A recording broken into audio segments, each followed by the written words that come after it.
Prologue: The Desert Discovery. In the spring of 1943, under the blinding Tunisian sun, Allied patrols pushed cautiously through the olive groves near Tunis. Amid the dust and heat, one American reconnaissance team came upon a strange, hulking silhouette. At first, they thought it was a destroyed tank, just another burned-out shell on the long road of war. But as they approached, they realized this machine was different. Its armor gleamed faintly under the sand. There were no blast holes, no shattered tracks, no sign of demolition. The crew had abandoned it, but had not destroyed it. They had left behind one of Germany's most feared weapons of the war, the Panzerkampfwagen 6 Tiger Ausf, better known simply as the Tiger Y. For the American soldiers who stood before it that day, it was both terrifying and mesmerizing. And for Allied engineers, it would soon become one of the most valuable captures of the entire conflict. Chapter 1. Birth of a Monster. To understand the Tiger, we must return to the early years of World War II. When German armor rolled through Poland, France, and the Low Countries in 1939 and 1940, their Panzer III and IV tanks seemed unstoppable. But by 1941, as Germany invaded the Soviet Union, the situation changed. The Red Army fielded new machines, the T-34 and KV-1, with sloped armor and powerful guns. German tank crews suddenly found themselves outgunned and outclassed. Adolf Hitler demanded an answer, a tank that could dominate all others. Design orders were issued in May 1941 to two companies, Henschel and Porsche. After months of trials, the Henschel prototype was chosen. The result was the Tiger I, a machine designed not just to win battles, but to inspire fear. Chapter 2. Anatomy of the Tiger. The Tiger I was a marvel of engineering. Weighing nearly 57 tons, it was built for power, not speed. Its armor, up to 120 millimeters thick at the front, could withstand nearly any Allied shell of the time. Its main weapon, the 88mm KWK 36L56 gun, was derived from the famous Flak 88 anti-aircraft gun, a weapon that had already earned deadly respect in the Desert War. The gun's precision was unmatched. It could penetrate Allied armor at 2 kilometers, and its optics, made by Zeiss, allowed crews to aim with incredible accuracy. But this strength came at a cost. The Tiger's complex mechanical systems made it expensive and slow to produce, and even more difficult to maintain. It was fitted with a Maybach HL210 engine producing 650 horsepower, later upgraded to 700. That was barely enough to move its 57 tons across rough ground. Its maximum road speed was only 38 kilometers per hour, about 24 miles per hour, and in reality, it rarely exceeded 20. And beneath its armor lay a critical weakness: its enormous fuel consumption. Chapter 3. First Blood in Tunisia, B.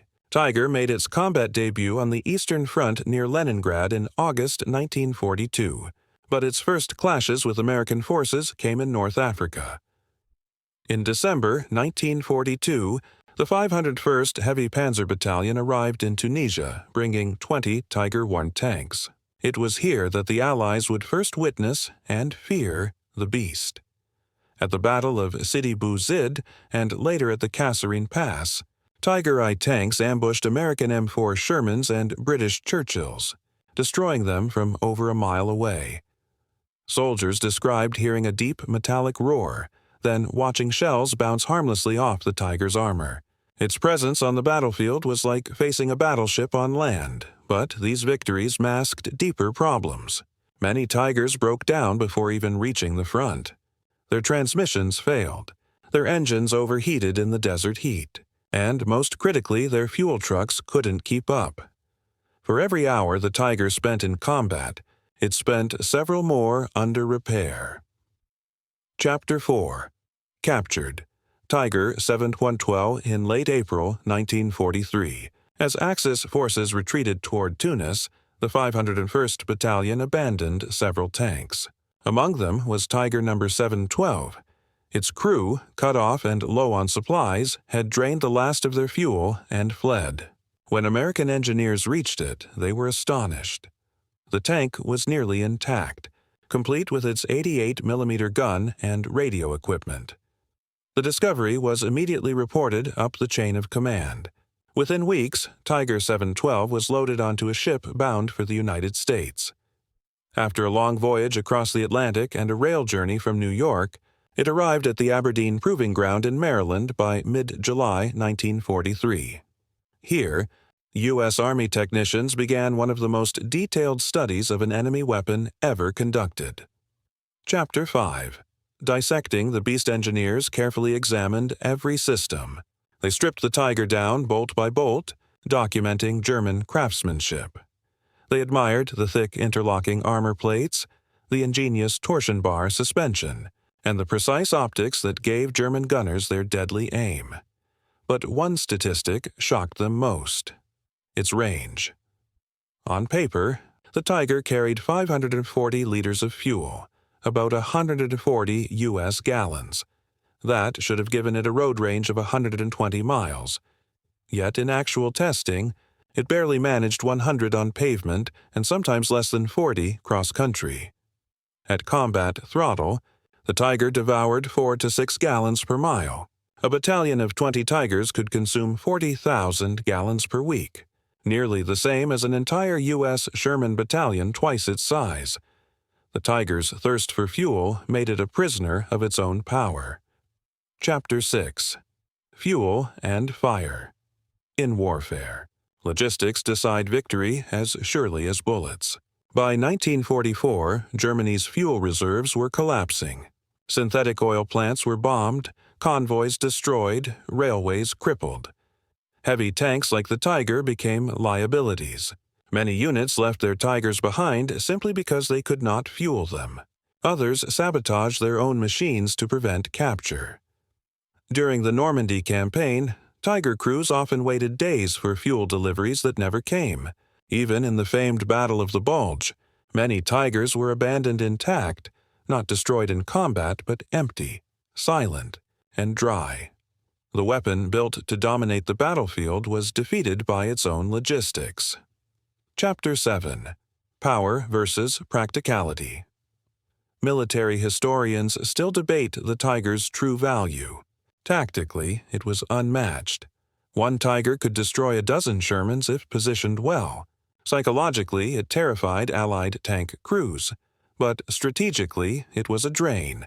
Of time, materials, and fuel Germany could not afford. Each Tiger cost over 250,000 Reichsmarks, equivalent to nearly 5 Panzer IVs or 15 Stuggy 3 assault guns. In pure numbers, that trade-off doomed it.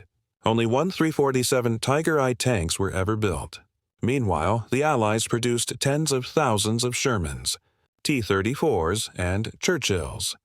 Quantity, mobility, and reliability triumphed over the Tiger's perfection. Chapter 8. The Legacy of Tiger. 712 after testing at Aberdeen. Tiger 7-12 was displayed for decades as a captured curiosity. Today, it resides at Fort Moore, formerly Fort Benning, in Georgia, restored and preserved by the U.S. Army Armor and Cavalry Collection. Its rusted hull and enormous gun still inspire awe.